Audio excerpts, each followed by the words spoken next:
This program contains true stories of rescues. All of the 911 calls you will hear are real. Whenever possible, the actual people involved have helped us reconstruct the events as they happened.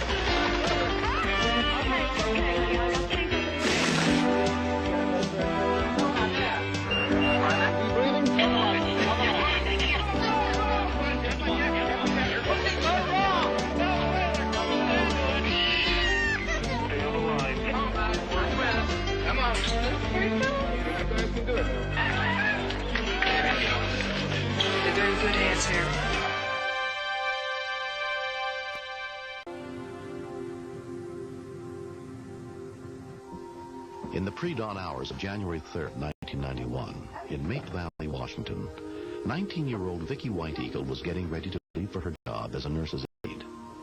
Her shift began at 6 a.m., before her parents even got out of bed. Bye.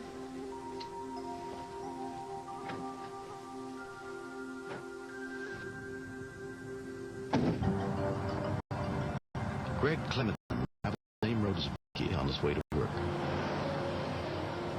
The news had said there was a possibility in rural areas like I live that there would be ice, black ice, ice that you can't see. It's not well lit, so I knew that I had to be extra careful on this road and on my journey to work.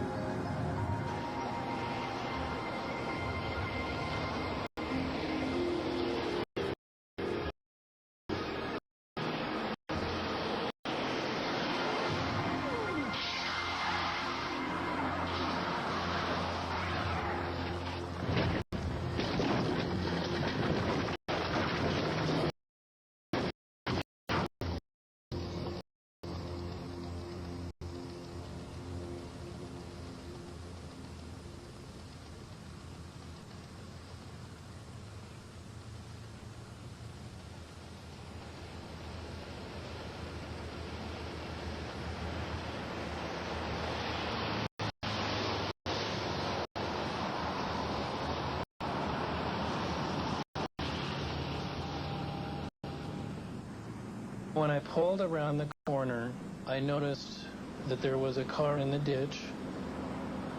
I first thought that maybe this accident happened the night before.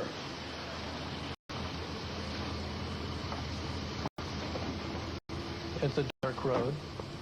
I could see the victim, but not real clearly. You get in an accident, I'm here to help you. Can you hear me? Help me! Please help me! The door panel had been jammed, and she sounded extremely scared. I called 911.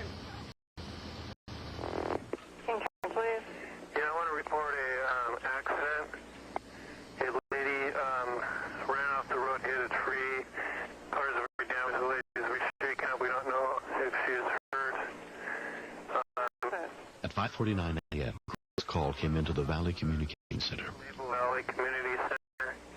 Was she just standing out beside the car? No, she was in the car, very shaken up. She was asking for help. All right, we'll send someone out. Thank you. Thank you. Bye-bye.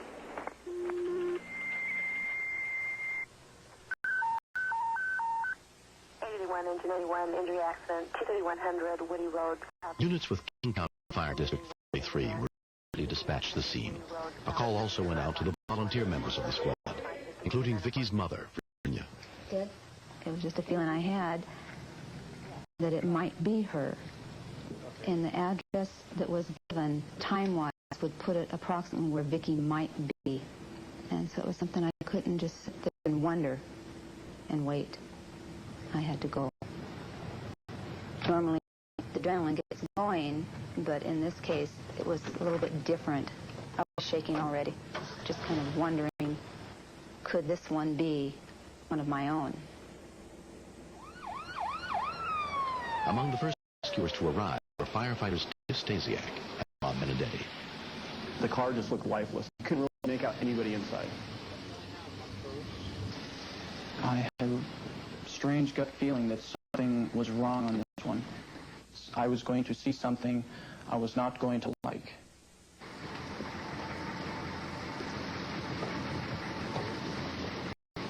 It was unbelievable. We did not know how deep that stick was. We were judging anywhere from an inch to almost all the way through her neck. This is what was scary. Hurry up, Bob. Can you hear you all day? I can't tell. I didn't recognize who it was, but we knew that the wrong move would probably kill her in an instant. Come on, guys, break it. Only able to talk in one-word spurts, but it was clear, which gave me the confidence that she had an intact airway. She said her name was Vicky White Eagle, and I knew that I needed to talk to our captain. Fire 1, Engine 81, dispatch a medic unit, please. Hey, Virginia's daughter, Virginia White Eagle. Vicky? Yeah. Engine 83, medic 5, Engine 81 on location, injury accident. Medic 5 responding. Medic 5 responding, 0600. When we continue, She looks directly, and all I saw were these very round eyes staring back at me, saying, "My God, I'm going to die."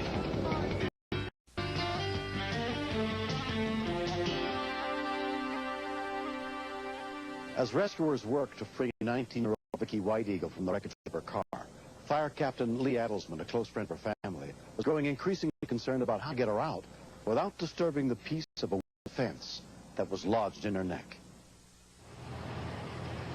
She was very scared. Okay, Vic, I'm here to help you, okay? She kind of set up a comfort zone around the stick to keep anybody from touching that stick and moving the stick. It was really tough for us because the first thing we wanted to do was get her out of there and get her going on the medic unit, but we didn't want to jostle her in any way. The whole thing hit me. I went to school with her. We were in the marching band together. She was just a really good friend. You're okay, Vicky. We're helping you out. You okay, Steve? When Vicky's Virginia and her husband, firefighter, still did not know who was trapped in the car, Virginia went down to see if it was their daughter. I don't really know why I didn't go down. Maybe it was because it might be her. Advising we're seeing one patient, 25-year-old female. She has sick lodged in her trachea. BP is 126/80. Rate is 80. We're unable to get a respiratory rate. Here we go.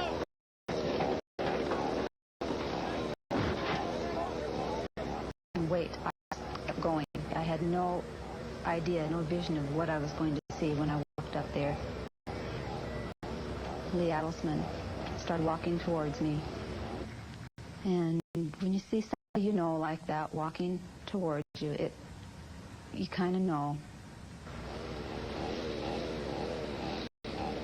I knew then it was Vicky, but I knew that she was in good hands because I trained a lot of those people.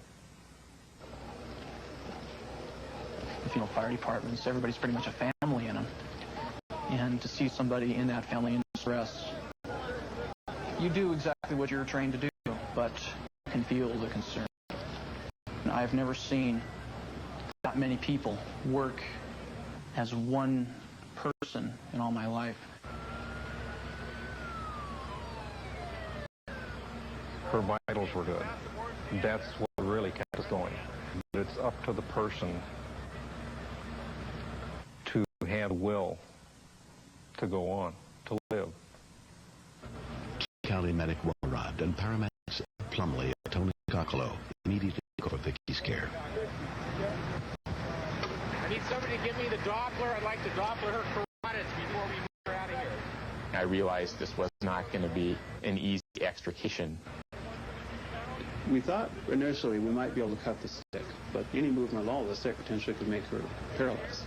We don't know if that object is up against maybe the carotid artery, and it's actually preventing the patient from bleeding to death. So we were left with trying to tape it in position and trying to make it so it wouldn't move around much on the way into the hospital. Somebody else is going to have to get in position. I'll get it once this goes in. I got it. Back to work coming in. Can you drop that? We treated her like porcelain, transported her onto the gurney, and she looks directly up at me, and all I saw were these very, very round eyes staring back at me, saying, "My God, I'm going to die." Less than 45 minutes after the first rescue workers arrived, Vicky was pulled free of the wreckage. She was carefully packaged and paralyzed with drugs for the 10-mile transport to Valley Medical Center.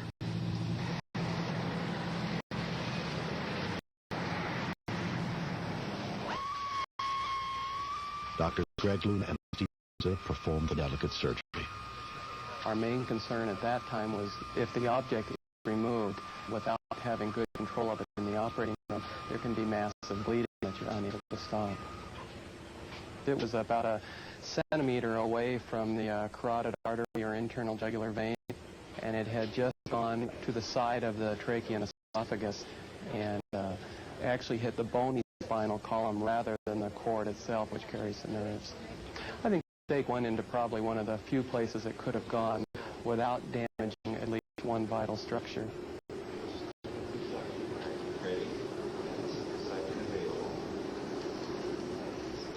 The entire case itself is really a miracle in that the medics were able to get her out of the car and not dislodge the stake. That she had no significant injuries afterwards and actually recovered very well. Everything went just fine.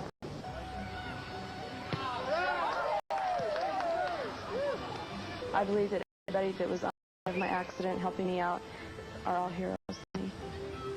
The funny thing about it is Vicky has been our crash dummy for our drills. She's usually our patient that's stuck inside the car, and we cut her out and we save her. Get it, get it, get it! Right. Well, there it is. I had to push myself, I had to push my body, I had to hold on to that stick, I had to stabilize it, I had to cooperate, and I believe that I was well trained for that. She didn't panic. She knew just what to do.